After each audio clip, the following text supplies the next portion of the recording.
A question for you. Are video games art? In this first of two parts, Dr. Irvin Warkentin and I attempt to dissect video games from the perspectives of interactive theater, Bertolt Brecht, and, yes, the ancient Greeks.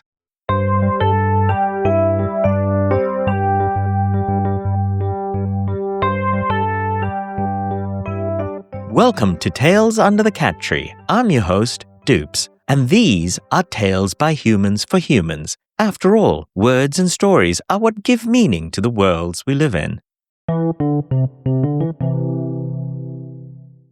And today on the podcast, I have my good friend, Dr. Irvin Warkentin again. Hi, how are you doing? Fantastic. And today's topic of conversation is going to be, well, why don't you lead off, Irvin, and give us the introduction? What we're going to do is we're going to talk about games and how we play games and how that fits into philosophy and whether games are an art form, whether we express ourselves artistically through games, see how it perhaps compares to other so-called, in quotation marks, art forms. We can compare them, for example, to Shakespeare, to Bach.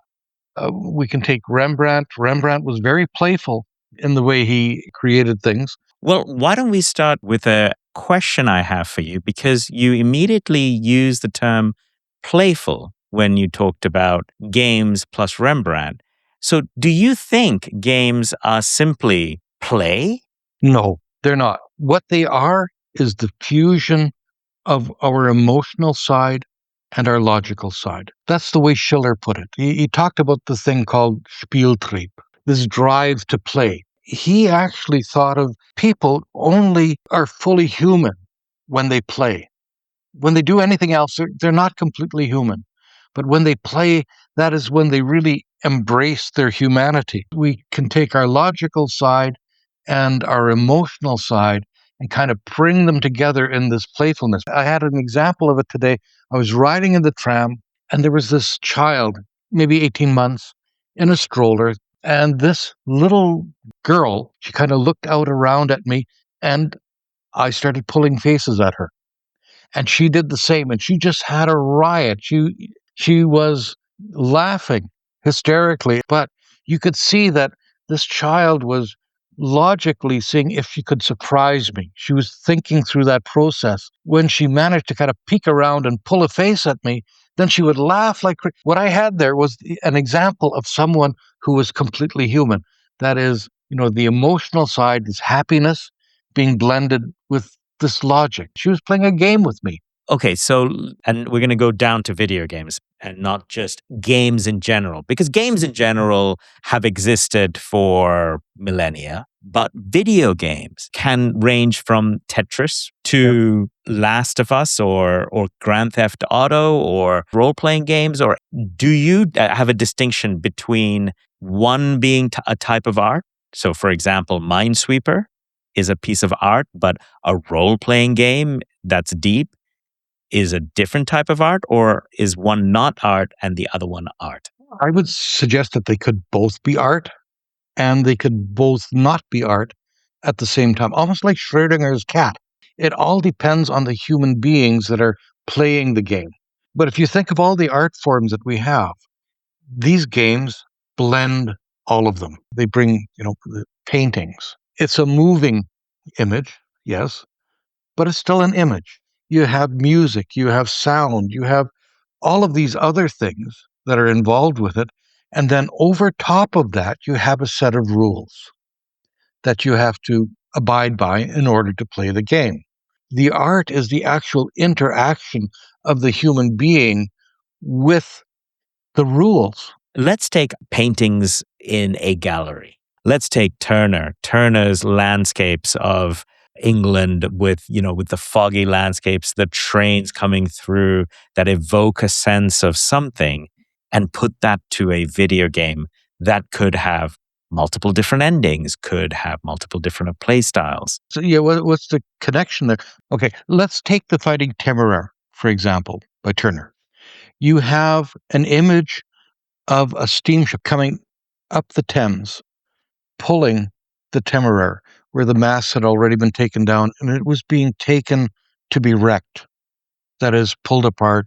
But what you have there are different interpretations that we're making. The art that's happening was, yes, you had the artist put it down, but he put it down and used the rules in such a way that he engages us. That as we look at it, okay, what's going on here? Well, one is from a previous era and one is from the new era. This is kind of the cusp between sail and steam. Now, the same thing happens in a video game. It can either engage you or not. You have to look at the various different media that are playing out and how they are juxtaposed to one another. Take Tetris, for example, taking blocks and rearranging them and the music playing in the background. What happens to the music as you get into the game? And It gets faster. right. Now, what happens if you don't keep up? The music keeps getting faster. And you have this collision between you. And so you're engaging the emotions of the person. The music is playing faster, but you're not keeping the beat, as it were. You're not keeping up with the rhythm of the game at the time. And you may not come up with this idea of this juxtaposition of, the old and the new and all the rest of it, but you do have this emotional impact of not being able to keep up with it because the music is outpacing you. Talk to me a little bit about how this has come through history, especially in the Western world. We originally had these Greek philosophers.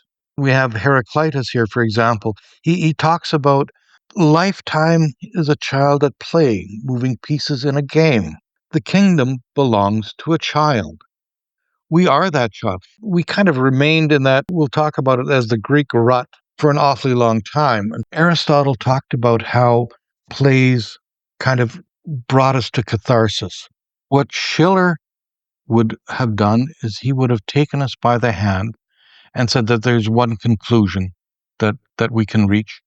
And I'm going to take you to that conclusion through this play, through this narrative that I'm creating, or this plot. So this would be as if I had a book and I read it from cover to cover, and that was the beginning, the middle, and the conclusion. Done. Done, and there's one conclusion that you can reach, and this is the one that the author would have kind of given his stamp of approval to. And what was different between Schiller and Brecht? Bertolt Brecht, who famously wrote the Threepenny Opera.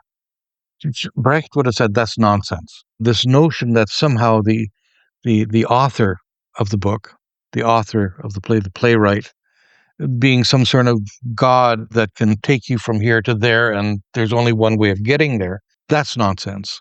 What I want to do is I want to engage the audience. And so instead of there being a plot, that you follow step by step by step by step, he would say, no, there's a narrative. I have a narrative. And it's up to the audience to interact with that narrative and not have a catharsis at the end. You see, Schiller and all the rest of them, they would have wanted to have this emotional catharsis at the end. So in Bertolt Brecht's world, the audience mattered as much as the person who brought the story forward. Exactly. You became a co-author. He really believed that he wanted to engage the audience in thinking.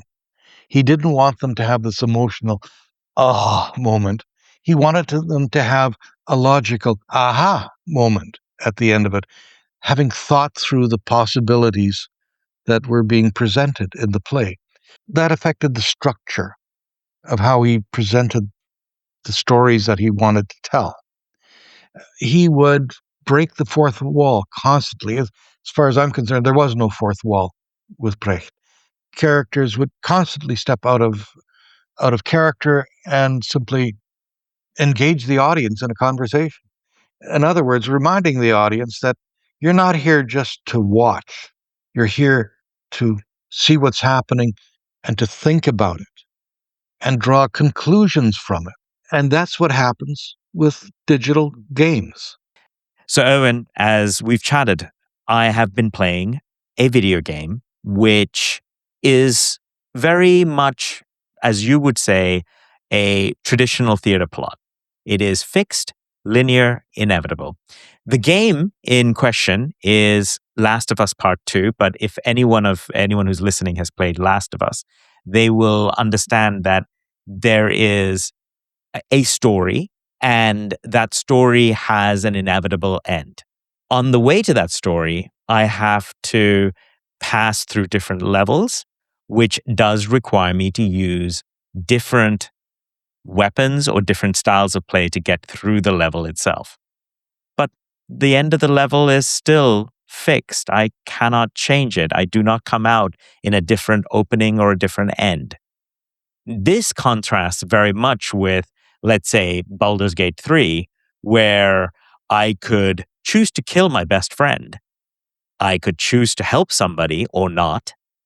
And the ending would take that into account and would therefore change the world based on my choices. I'm drawn to both those kind of games. Now, what would you say in terms of your academic look at this? I would suggest that what you have here is this wonderful blending of the two schools of thought. That essentially what you have with The Last of Us is the framework, the bones of Aristotle. That is going from point A, point B, and then you have to traverse this distance in between. But all the meat on those bones are Brechtian. That is, you make all kinds of decisions along the way, but in the end, you end up over here at this place. And really, you have to think, has any of this really mattered? Have any of my decisions really made a difference? What I actually discovered about The Last of Us in trying to get through the story, I went online to find out how to, for example, to beat a specifically hard level. And there were people very proud of whether they had managed to do it without shooting a single bullet, without losing a single arrow. They were basically playing a game with themselves in terms of what they could or could not do. And could they actually get through with the rules the game and the game developer had established? Could they find a way to cheat the system in a way that got through without having to do X, Y, and Z? I would love for you to elaborate a little bit on your play style becoming part of the artwork. I agree with you. Play style becomes part of the art. If you have a painting, as I said earlier, that you never look at, that no one ever looks at, is it still art? Because no one's interacting with it. The same thing with digital games, games that that you're a single person playing against the system, as it were. That's where you really become part of the artwork because you're creating it. You're helping create what's there. It's like a game of chess. The game of chess is not the little pieces and the board, but rather the moves that are made, your interaction with those rules, with that system. That's where the art really takes place. Now, the one thing that Brecht emphasized was that art comes from the fact that we talk about it, that we engage it. Now, if we don't ever talk about it again, then is it art? So you gave me this example of players being very proud of having played the game a certain way. I would suggest that's the point at which it becomes art because people are talking about it. We have works of art that we talk about 500 years after the fact that they were put on a canvas. And so you have games that people are talking about, years after they'd actually been played. So every instance of play becomes a work of art. And one of the fascinating things I learned recently was that the original games that came out with Windows 95, or Windows 3.1, I believe, actually, which were Minesweeper and Solitaire, one was designed to teach you how to right click, and the other was designed to teach you to drag things across the screen because people had not had to do that before. I find those two games a work of art. I would suggest that they are, because here we are talking about it and talking about some of the details that require interpretation. Someone might come along and say, yeah, it's all nonsense. You're making that up.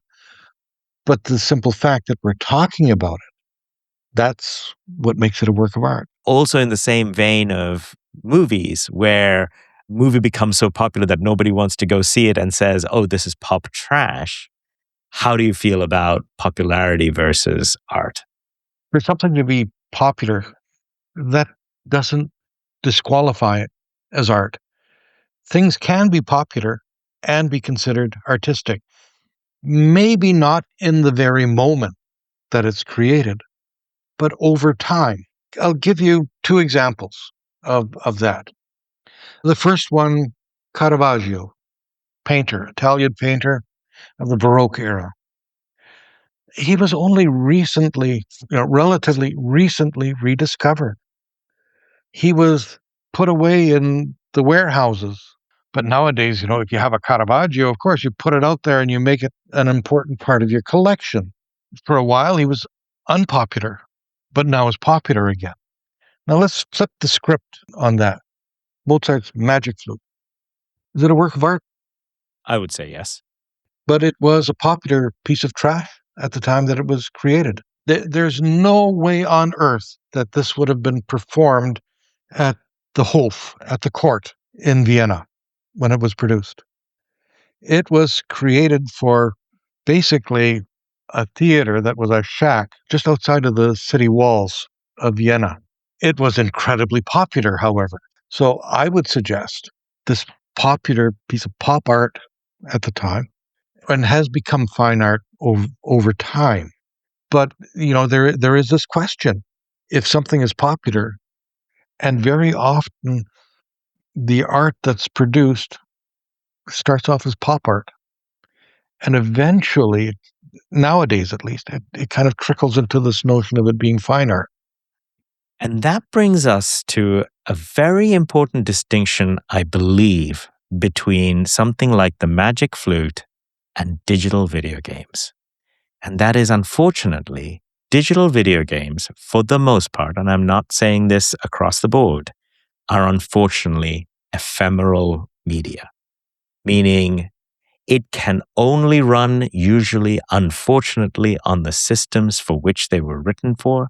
And if those systems do not exist over time, it becomes increasingly difficult for them to be run and be alive in that sense. I do understand what you're saying, and you're absolutely right. I still have some old games that I have on 5.25-inch discs. I have no hope really of ever playing them again, but I hang on to them just for the sake of hanging on to them. And yes, they are lost in that respect. And this is where I think we have to turn to the archivists of the world who are turning them into usable code again. Let's face it, we're not going to be able to save every single one of them because some of them are already lost to time. But that's kind of the way it works with documents too. I mean, we don't have every single document that's ever been produced, so we try to save that which we can. So, Erwin, let's bring it all back into a sort of conclusion. How would you kind of put it all together into, let's say, 5 or 6 points that really bring everything together and why video games are art? When we play a digital game, we're not just simply passing time. We are participating in a modern form of theater. So I'm suggesting that digital games, are a form of theater. I'm not saying they're theater in the old sense, but a modern form of theater because we have structured rules like Aristotle suggested we should have. They are disruptive and self-aware, like Brecht suggests. They're built as a puzzle. They are something that we're trying to figure out. And the same holds for other works of art. When we're essentially looking at a puzzle. They are also dependent on interpretation. We're talking about, people playing games in different ways, having different gaming styles, being very proud of, never shooting another character. Well, that's an interpretation of the game. And last of all, they only become alive through performance. I mean, if you have the game sitting on a server somewhere and nobody's actually playing it, does it actually exist? I would suggest it doesn't. But it's in that performance that it becomes a work of art. So, Heraclitus' child is still there and ruling a world of pieces and possibilities. The only difference now is that the game board glows. And with that, if you will go back to playing your Call of Duty, Baldur's Gate 3, or Last of Us, you'll now be thinking about what exactly are you doing and what exactly is this work of art that you are sitting in front of. So thank you for coming on the show, Dr. Warkentin, and having this conversation with me. Thank you for having me. Thanks to Dr. Warkentin for this late night discussion. Tune in next week where we possibly undo this entire narrative in a second part. Till then, I want you to enjoy some video games. I hope you enjoyed this episode. Listen to the archives wherever you get your podcasts or at tales.dups.ca. That's TALES.DUPS.ca. This podcast is about the worlds we create, the realities we conjure, and the wonders of the human imagination. Do you have any comments about this or any other episode? Please do get in touch at contact@dups.ca. This podcast, including its intro music, is produced, edited, and created by me, Dileepu Jayawardena. Give your pets a cuddle until we meet again for some tales under the cat tree.